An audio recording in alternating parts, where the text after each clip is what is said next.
Dacă e weekend, e distracție la Giurgiu-Băi. Bazinele cu apă termală, bucatele tradiționale românești și muzica de calitate dau tonul distracției. Este propunerea noastră pentru petrecerea sfârșitului de săptămână.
În primul rând, datorită apelor mezotermale, care, așa cum bine se știe, sunt benefice de mii de ani.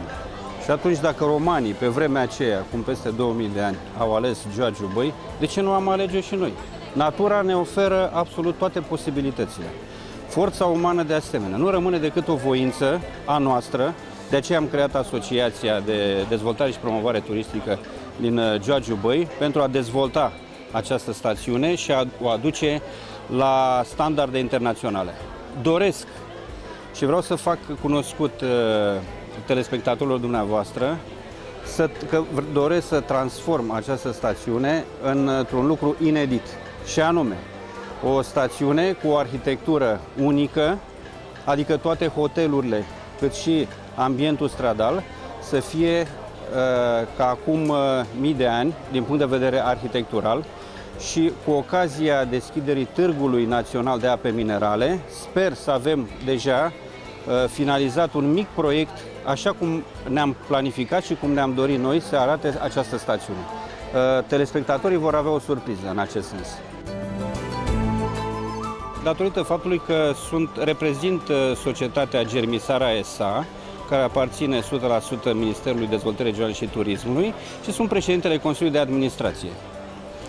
Din această cauză mă aflu aici, în vederea, adică practic prin această societate se distribuie apa termală la toate structurile hoteliere.